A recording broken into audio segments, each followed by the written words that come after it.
Welcome to the Christ Connection Podcast. We are here to help and encourage you to enjoy your adventure with Jesus. I'm your host, Kevin Senapati Ratna. Let the journey begin.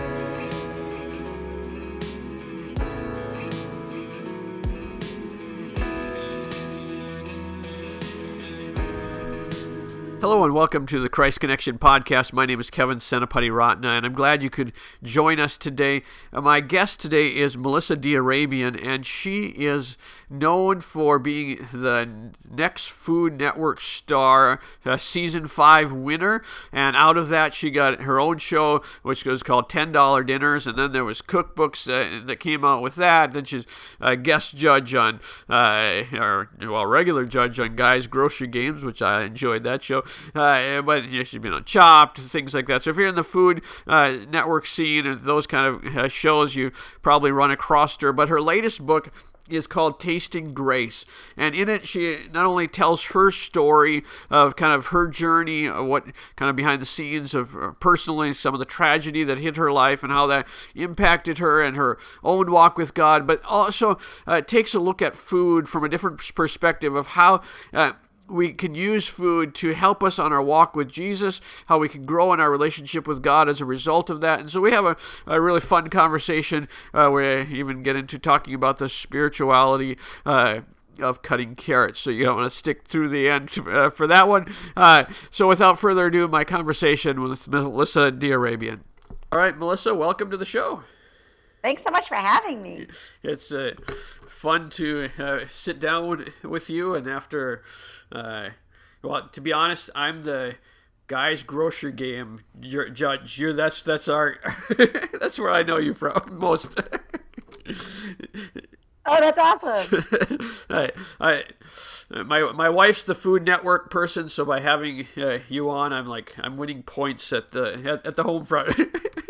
Good. I know that's only partially true. What the points where you can get them, right? That's right. All right. Well, I thought we'll get to the book in a second, but just as a kind of a softball warm-up question for you here. Okay. So suppose you're talking, hypothetically speaking, you were talking to a 43-year-old guy who is not a very good cook. Who has tried multiple times. Now, this may be confession, this may be a hypothetical person, but it's really a mystery which one it is. Right, and so he's tried multiple times to learn over his lifetime, but doesn't seem to get the knack. He's got like 2 or 3 dishes. Where would you recommend he start to take it to the next level? Okay, well, I would start at those 2 or 3 dishes. What are the 2 or 3 dishes, hypothetically speaking? Like scrambled eggs and spaghetti. Oh, wow. Okay, so now I know what we're up against. Okay, well, in that case, I would say start by taking those scrambled eggs to another level by adding in fresh herbs. Add in fresh herbs, and then also you could try sautéing up something like mushrooms or something to add in to your scrambled eggs to make it a little bit fancier.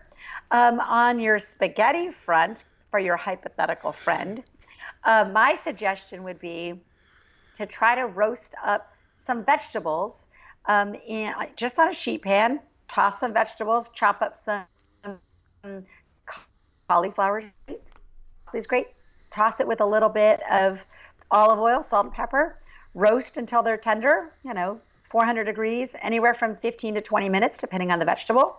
And then take that and pour it into the pasta and mix it in. So now you're just taking 2 dishes that you or your hypothetical friend already knows, and you're taking them to the next level. All right. Although now, by keeping it hypothetical, if it doesn't happen, then I'm in the free and clear, right? Totally. This is all hypothetical. All right. So keeping it on the fun vein to get started, because your book has a lot of deep stuff that we want to go to. But you said you worked on a cruise ship for a while. Wait. What was first? Kind of, what was that like? What is that something you enjoyed that season? Did you? Was kind of was it maybe you didn't really explain what your job was on there. Was a what was cruise life for you? Well, yeah, I worked on a cruise ship between college and graduate school, and I loved it. It was super fun. I started out as a purser, and then I ended up in entertainment. And so I called bingo, I sang in shows, I um, was a Greek dancer. Like I did all these different things. But for the most part, like when you go onto a cruise ship and you take a cruise, you've got a staff that calls bingo, does all the entertainment. And that's what I did. I loved it. I thought it was great. I had just lost my mom a year before, so it was a kind of a way to take a break before I went to graduate school. And it fit the bill great. I traveled the world. I got to go to Egypt and Israel and Turkey and Greece and the Caribbean and Mexico. So it was a really fun way to spend a little over a year. That does sound fun. It was fun. I loved it. Cruise life. I mean, even to this day, I love cruises. So I take cruises with my family. So I love it. So you're known. Your kind of big break was the Food Network star. That was kind of. We may come back to your time on the soap opera and the dating game, but. Oh. We can let some things just go. You put it in the book. I don't know. Maybe there's some need to express yourself in that. But when you talk about that season, you say, and this is my ministry is a ministry of prayer. That's kind of the basis for what we're doing. So you talk about prayers of gratitude being one of the things that got you through that whole kind of crazy ordeal. And you actually, it sounded like you wrote out your prayers. Is that correct? Yeah, I had a book and I wrote every night. You're talking about during Food Network Star, right? Yeah. So yeah, I had a book. We weren't allowed to have any books with us, so I had a notebook, and so I would just write out my prayers every night. One of the themes of the show has been kind of that journaling process. Was there a specific way you went about it, or just kind of whatever was on your heart you wrote out in a prayer form, or how did that look for you? Really, it wasn't anything fancy at all. I just had a notebook that we were given, actually, I think, to like explore recipe ideas or to brainstorm or whatever. But I used my little brainstorming notebook for prayers. Very cool. Is that something you still do, or is that just kind of that season of time that you use that method? I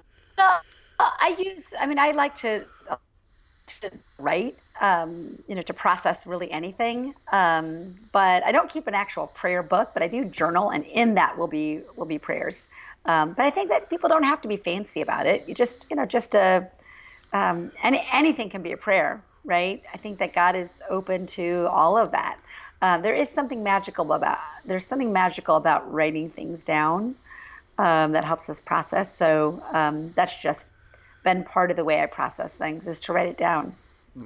Very cool. Well, if you saw it over here in the corner, there's all piles of my things that I've written in journals over the years. So I get that. Also, during that season, you said you got through it in part by I cooked for this audience of one rather than. Could you talk a little bit more about what that was for you and what that meant? Yeah, well, when I was in Food Network Star, there was just a lot of chaos. A competition cooking show has a lot of moving parts. There's the lights, and there's cameras, and there's the competition, and there's, you got to cook, and you're under a deadline, and you emotionally are fragile because you so want to do well. And and in this case, at the end of it, there was a dream job.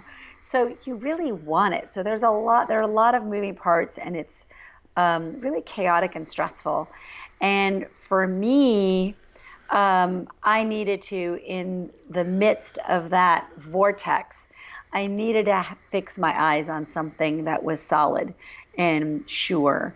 and like a rock. Kind of like how when you are, car sick, they say, look at the horizon. You need to get past all the stuff that's moving to fix your eyes on something that is more sure and more steady, more stable. For me, that was God. So for me, Food Network Star in that whirlwind forced me to decide, am I going to get sucked into it or am I going to fix my eyes? And for me, I fixed my eyes on God. So it really became my mantra was just get to the ingredients, just get to the food. I'll see God in the ingredients. And the one thing I could count on was that Food Network the culinary team would have a lot of really good ingredients. There was always really good stuff. Like it was never yucky. It was always really good. And so I would go to these ingredients and I would just see, the brightest color produce that you could imagine, just really nice, fresh, fragrant herbs. It was like God's bounty on display in these kitchens. So I would say, just get to the ingredients. God's in the ingredients. And so I would get to those ingredients and I would cook really just for God to continue his handiwork and his beauty. So that's what I meant by an audience of one was just get to those ingredients and find God there. And your new book is Tasting Grace, how food invites us into deeper connection with God, one another, and ourselves. Your previous books were cookbooks. So was there a reason that you felt to make a shift to write something like this? Well, yes. I've been in the food space for now 10 years, and I've written cookbooks and, wrote an Associated Press food article for, a weekly column for years. So creating recipes has been a big part of my work. And so working in the food space, I started having a sense that what the food space is talking about in food is perhaps online the reason why God created food. And I started getting this sense that maybe we might be missing out on some of the beauty of food and some of the joy in food. So I thought, well, let me look and see what does God say about food? And it turns out God has a lot to say about food. And a lot of the stories I knew, with the manna for the Israelites when they leave Egypt, and they're grumbling and complaining about oh, we should have stayed in Egypt, at least we'd be eating well. And even to these grumbling, complaining Israelites, what does God do? He gives them free food. He gives them manna. And one thing I hadn't really noticed until I deliberately went back and reviewed it, the manna. So what does that say about our God? It says that he is generous, and he's generous through food. It also tells me that he knows that we have palates that like sweet things, and he wants us to delight. So looking over throughout the Bible, all these instances where God makes it so clear that food is not an afterthought, I started thinking, wait a minute, am I living in a world where I am thanking God for a palate that loves sweet things and thanking him for the sweet stuff he's given me? We live in a world where some people say, oh, don't eat tomatoes because they have too much sugar in them, but we'll have a sports drink that's filled with artificial colors and flavors and sweeteners and, head off to the gym all in the name of health. And there was a part of me that just felt like, I don't know that I can reconcile that as a health drink.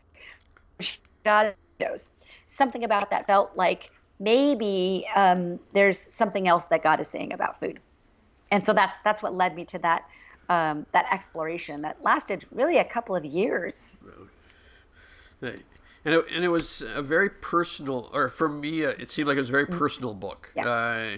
A lot of going into places you really didn't have to go to get the story across.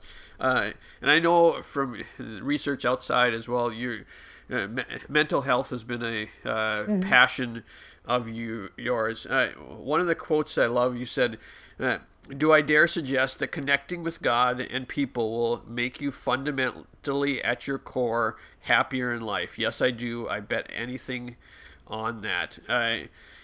If someone is longing for that, where would you encourage them to begin that process? Yeah, so you're the chapter about my mom's death, and I lost my mom to suicide. And so, so mental health advocacy is something that's important to me, and I'm on the national board for the American Foundation for Suicide Prevention. So these issues of emotional and mental health are super important to me, and I love the quote that you bring up, that that connection, connecting to other people and connecting to God. But connecting to other people, staying plugged in, is a big protective measure in terms of our emotional and mental health. Now, the flip side of that, just to be clear, mental health issues can't all be fixed by having friends, and that's not what we're saying at all. However, do I think that fundamentally we will feel more value and have a higher level of emotional wellness when we stay connected? Absolutely, absolutely. There's real truth to, you remember the show Cheers, where it says, you want to go where everybody knows your name. There is real truth to us finding purpose and meaning in connection and in us mattering to people. So, when we plug into a church, or when we plug into a small group, or we plug into the PTA at school, or other organizations or groups or friend groups or social organizations, there's something to it that somebody turns to us and says, oh, I didn't see you last Tuesday night. Where were you? So plugging in, even though I will confess I'm an introvert, so my default position is, oh, let me go sit in my bed and just read a book and be all by myself. And so for me, I need to pay attention that introvert nature as an excuse to isolate. So finding that balance between honoring my alone time and not isolating is a lifelong daily journey for me, that involves prayer and discernment, and it's just tricky. So everything that I bring up in that chapter, it's all complicated and it's hard. And but I really do believe that, and it's not just my beliefs, right? Studies have shown that being connected is a protective measure in terms of our mental and emotional well-being. I love that, because I would also be an introvert, and that idea that you have to, you need other people, whether you want kind of or not. You have to balance that and understand when you're just using it as an excuse. So I love that expression that way. You talk about that, I just love this phrase, but deep and abiding joy is big enough to house life's sorrows. That they're I just love that picture of that. Can you talk a little bit about holding joy and sorrow at the same time? Because we sometimes think that's not possible. Oh, yes, and I feel like we're wired so much the same way, because you're picking out some of my truest statements that, as they resonate to me, the statements that resonate perhaps to me as being the most true. This idea that, in that chapter, I'm talking about really the difference between sort of like small h happiness, like, oh, I got a parking spot, versus deep abiding joy, and how small can be a little bit circumstantial. Whereas joy is, as Paul talks about, finding joy in all circumstances, and it's an inside job. And for me, it is directly related to my connection with God. And deep abiding joy is that deep, broad sense that I will be okay. And that doesn't mean that I'm not sad, but it is a joy that is big enough to house that sadness and have that sadness coexist with a fundamental sense that I'm held by God and it will be okay, as much as it all sucks. And by the way, it will be okay is not I don't mean that in the sense of like, oh, don't worry, it'll all work out, or, oh, everything happens for a reason. I don't mean these sort of really casual, you know, sayings that we just sort of throw out there.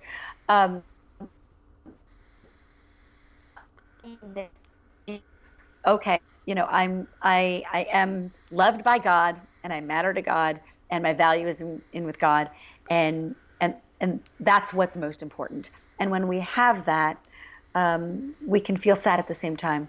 We can feel joy and sad. I am pretty sure that Paul, when he was imprisoned, felt some sadness or frustration, or I'm sure Paul had some negative emotions. And I don't think that's what he's saying is that, no, I don't have negative emotions. I think what he's saying is he has found the recipe to deep abiding joy that can house the sadness, house the negative emotions, and that they can coexist. That there's a theologian, Dallas Willard, who talks about an underlining sense of well-being, even in the midst of things that are going on. Before you kind of came to that moment of your kind of grace moment that we'll talk about in a moment, but you said there was a 10-year period of navigating your mother's death. If someone was listening to this, and I mean, that's a long period of time, and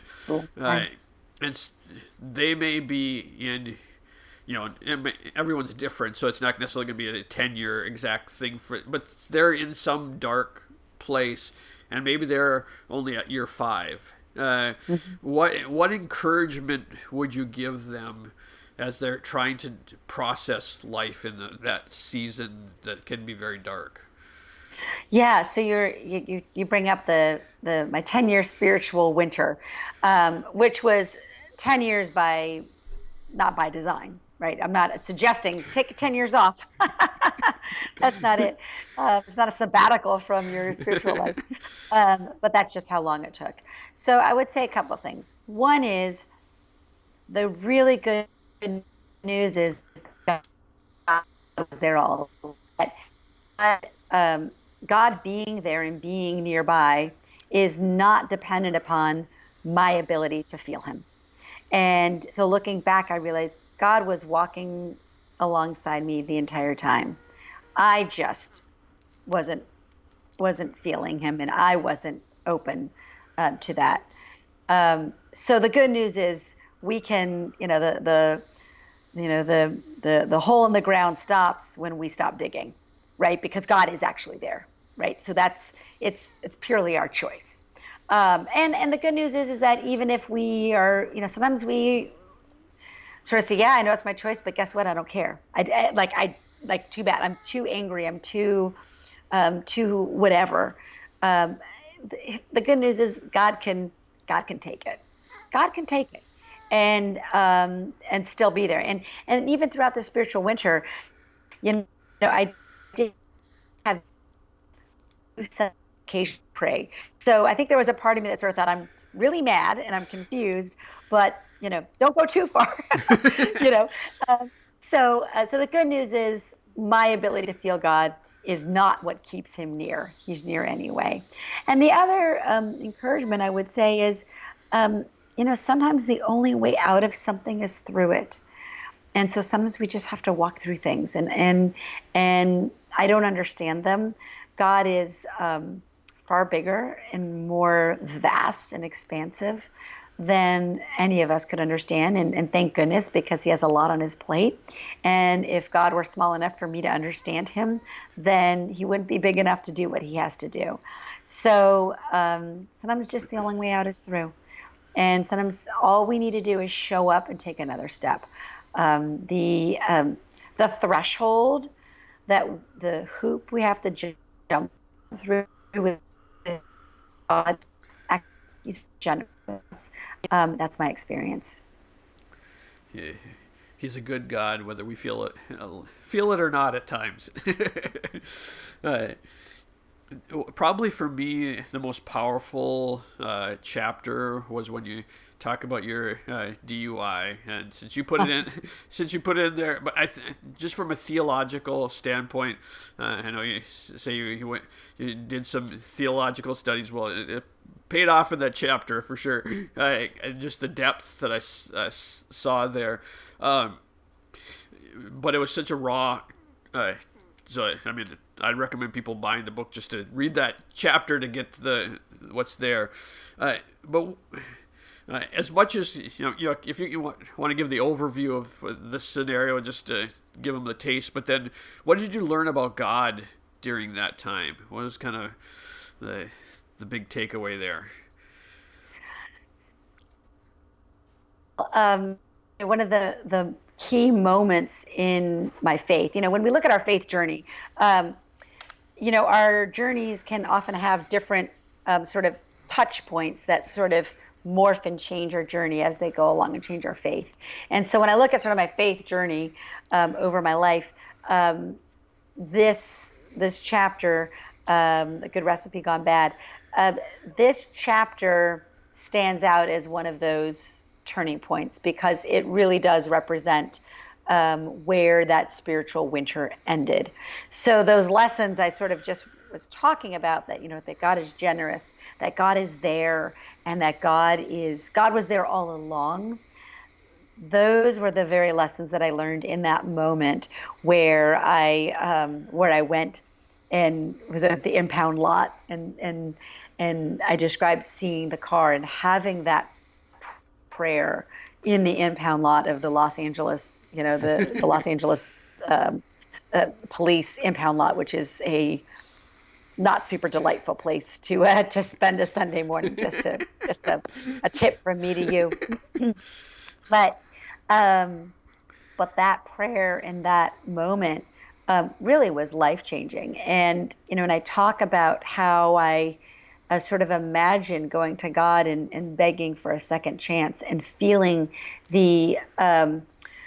simultaneously the horrible news of the reality of our sinful selves, coupled with the awesomeness of God's grace and generosity, and the wonderful news of the okayness in our redemption with Him, and so all that kind of came one place into one, I won't say moment, but one short time period, and when we really appreciate how much we need God, and also appreciate how much grace we get from Him, sort of the natural response to that is gratitude. And if I'm ever not in gratitude, it's because I've lost track of how much I need God's grace and how much grace He has given me. Because if I'm in touch with that, then sort of what else could I want? And that gratitude came out of that an intense gratitude unlike any that I've ever felt. And I want to say perhaps even to this day, because I feel like everything I've had in my life since then has poured out of that moment, that second chance, that grace. And, that was 20 some years ago.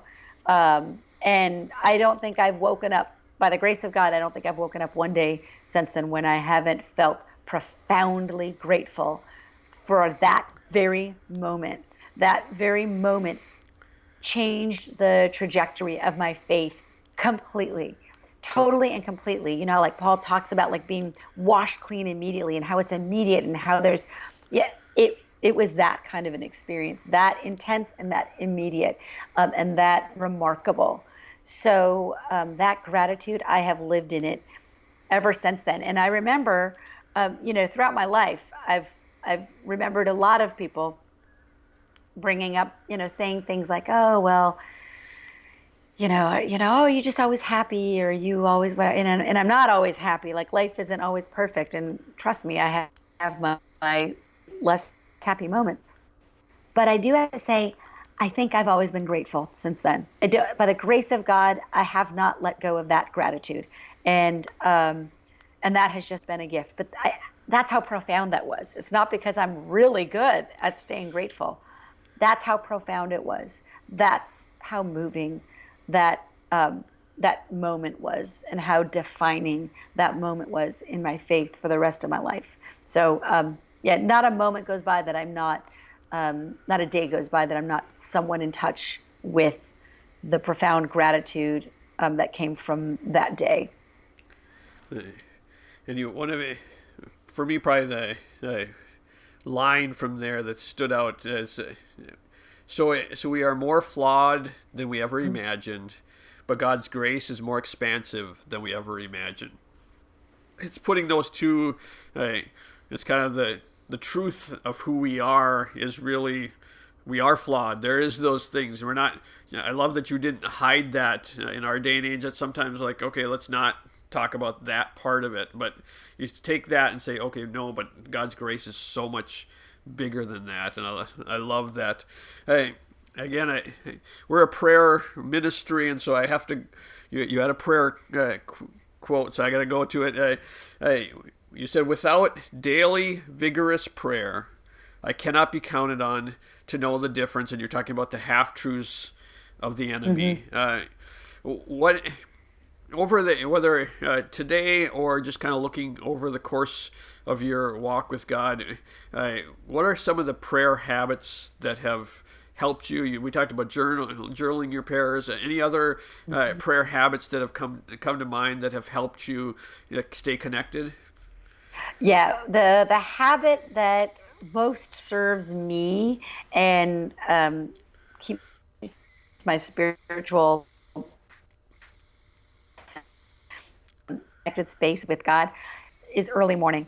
That's, for me, has proven to be the prayer routine that that bears the most fruit for me, and it's the one that when I don't have my early morning with God, it's I feel it. I feel it pretty quickly, and in fact, I even sometimes will say, "Oh, I'm feeling like edgy and cranky and whatever."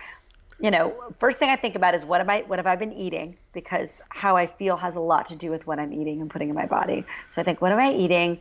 How am I sleeping?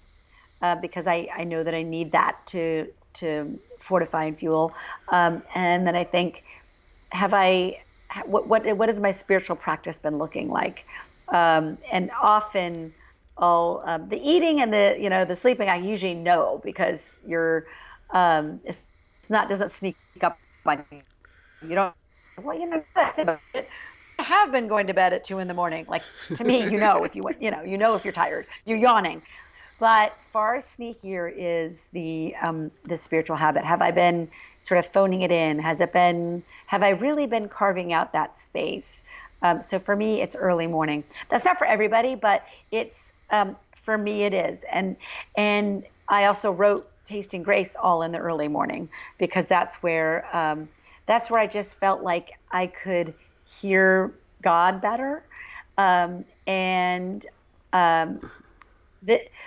even in the mornings, I didn't start out as a morning person. I became a morning person by choice, and so there's sometimes I'm like, oh, maybe I'll just roll over, but like I have this little sense of, what, just go to the computer, go downstairs, get to the computer, get your coffee, and just ask God to meet you there. Like, okay, God, my shoulder, like, okay, let's go.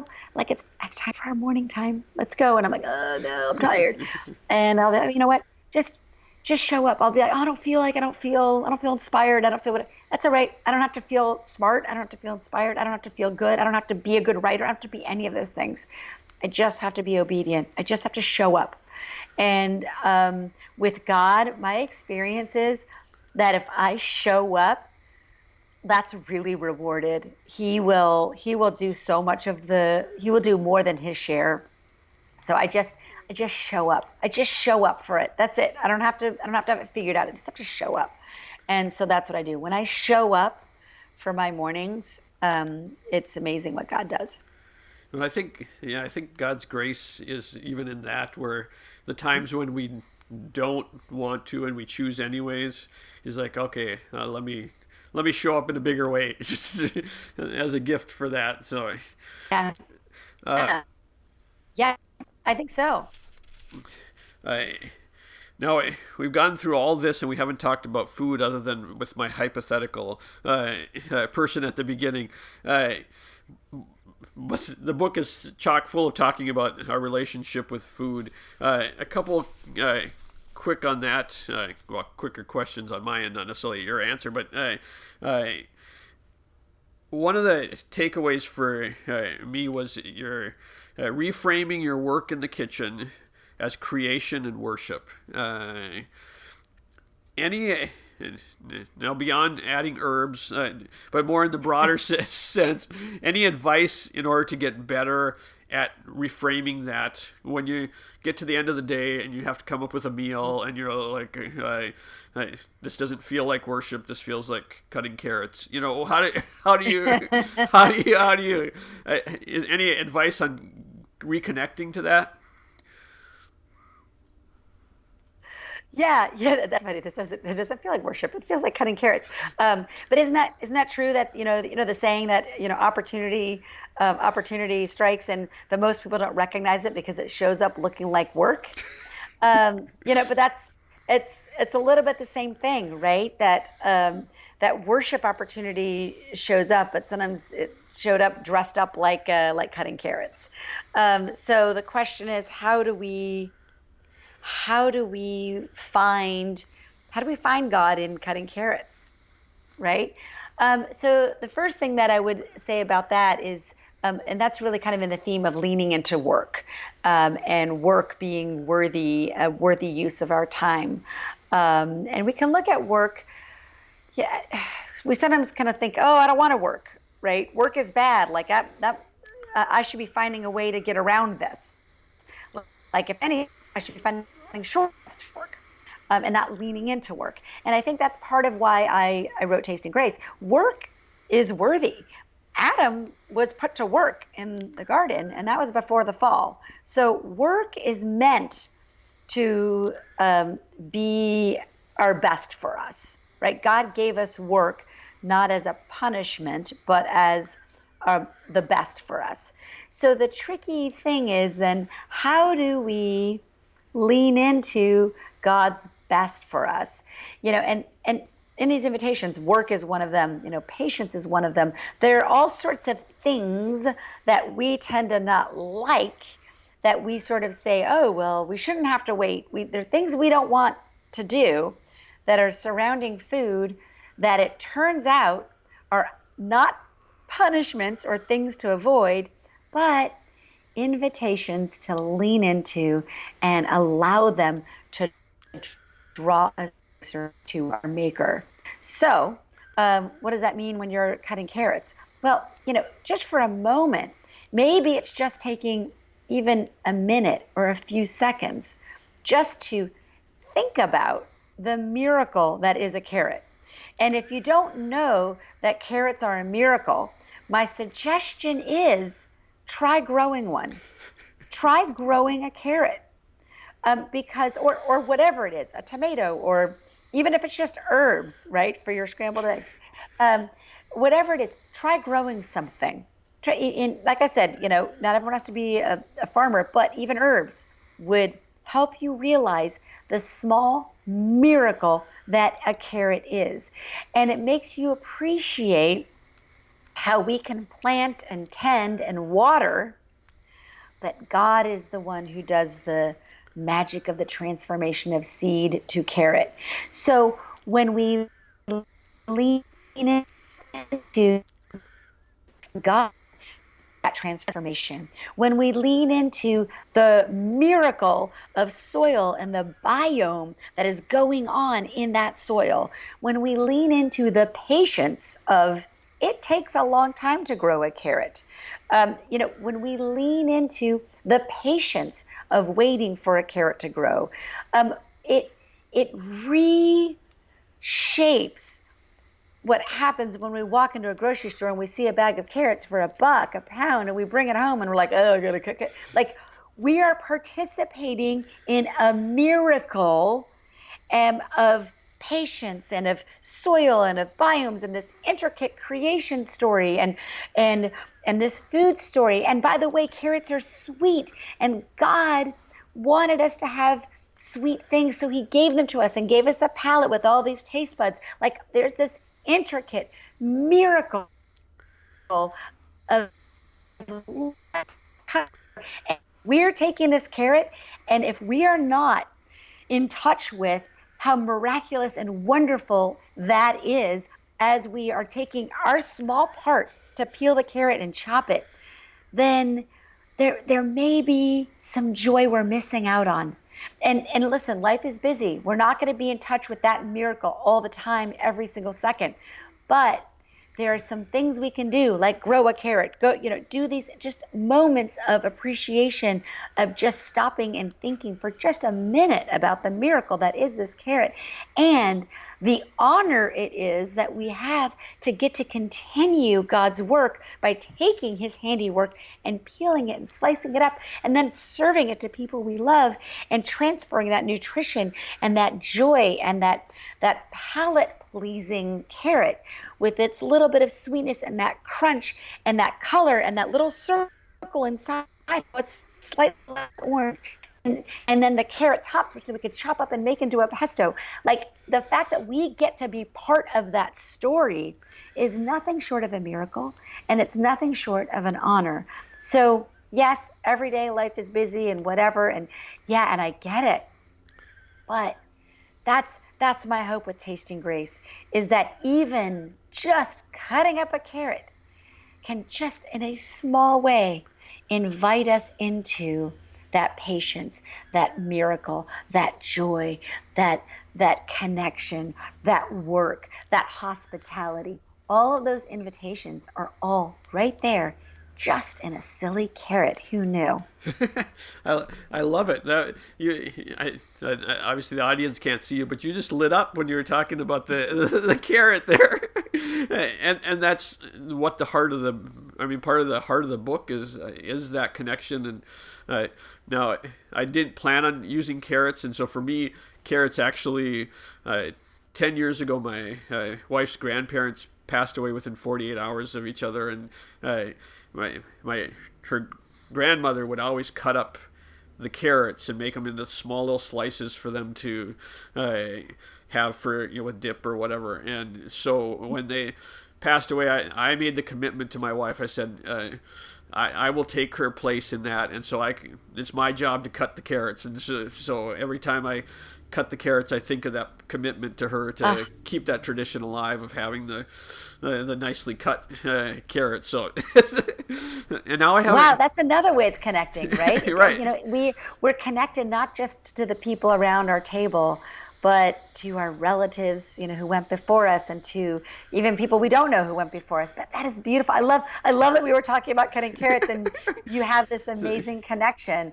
That's just beautiful. And now I have another. Now every time I'm going to think about our interview too. So that's good. The carrots will take on a whole new meaning for you. A couple more as we're wrapping up here. One of the things that kind of jarred me a little bit from you were talking about hospitality, and kind of that, and from a standpoint that you could speak to that probably I can't, how our culture has taken hospitality and kind of using my words now, taking it off the table because we can't live up to this expectation of the magazines or the Instagram photos and things like that. But hospitality can be cookies and lemonade for someone.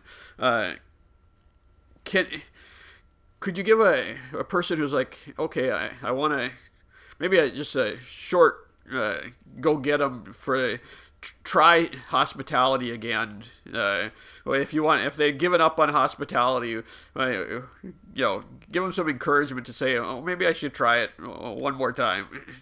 That makes sense? Yes, absolutely. Well, hospitality has been morphed into performance by our society. And hospitality in the Bible is not performance. It's service, and it's welcoming in the stranger. And also in the Bible, nowhere does it say, oh, well, you're supposed to have the gift of hospitality, and then you can be hospitable. So we are actually called to hospitality as a way of worshiping our God. So I would like to encourage people to be hospitable, not because they can show off their cooking skills, but because that's what we're called to do. We're called to welcome in the stranger. Hospitality is service, and it's welcoming the stranger. It is not performance. And so we can dispel this notion that you have to get this, Pinteresty recipe. You do not need to, quote unquote, impress your friends with this recipe. Impressing your friends is the language of separation, and God so clearly uses food to unite. So if you're looking to show off your cooking skills and impress your friends, that's just not hospitality. That can be a lot of other things, and maybe that's your artwork. And you know what? Cooking as art is beautiful and wonderful. But don't get that confused with hospitality. Hospitality is not performance. It's a language of bringing people together, not separating and making you look good in front of people who come through your front door. That's wonderful. So as we're wrapping up, I want to give people an opportunity to find out where so where would you want people to pick up their copy of Tasting Grace, and also where can they connect with you online and all the wonderful to continue the journey with you? Absolutely. The book Tasting Grace is available at melissadearabianbooks.com, where you can get all the information about it and and learn more. Also available at all the places that books are sold, Barnes & Noble, Amazon, whatever. And I'm at melissadearabian.net. So I'm online there. My recipes are there. And then also I'm on Instagram and Facebook and Twitter, all at Melissa D. Arabian. So Melissa D. Arabian is where you can find me everywhere. That's wonderful. And we'll put it in the show notes as well for people to find that. Well, I want to thank you for taking the time today to be with us. Any final shout out any final shot before we sign off? No, I just want to say thank you so much for having a space to have this conversation about food. And my hope is that this is opening up a conversation, taking admonitions, or that we're doing it wrong, or that we need to, change the way we're eating. It's really about finding the joy that God is giving to us through food, and the closeness and drawing closer into God and to each other. And so I think it's all really good news. My hope is that people will want to eat and enjoy food more, and enjoy cutting carrots more. Wonderful. I better go cut some carrots, I guess. But thanks so much for taking the time. God bless you on your journey. Thank you so much. Well, there you have it. I hope you enjoyed that conversation, and I hope you find one thing, whatever it is that kind of stuck out in your mind, you grab hold of that and say, okay, I'm going to build on this in my relationship with God. Whatever that, even if it's cutting carrots, you're like, I'm going to let God impact the food that I eat, or however that spoke to you, hospitality, or even the beauty when she's talking about grace, whatever that is, allow that to take you to the next level in your walk with Jesus, because that's what this is all about. We want you to go on an adventure with Jesus. He wants to impact every area of your life. If you want to find the show notes, they're over at enjoyingprayer.org, and click on podcast. You find all the notes there, how to find her book, things like that. But Also subscribe. Now you're like, there were some audio problems, Kevin. Did you realize that? Yes, I realized there were some audio problems, and this is gonna been a recurring thing, but I think I figured it out. So this one, I figured it out. So we should be good going forward. So don't be afraid to subscribe, because again, we want to be on a journey with you, want to encourage you, and so subscribe, share, things like that. But before you go, let me pray for you. Jesus, I pray for every listener. I pray that you would touch their heart, you touch their mind. I pray that even as they're cutting carrots this evening for dinner, Lord, that you would meet with them, you'd meet with them on the journey, Lord, that their richness with you would grow into every area of their life. I thank you for what you're going to do. In Jesus' name, amen. So thanks again for listening. I hope you enjoyed it. God bless and have a great day.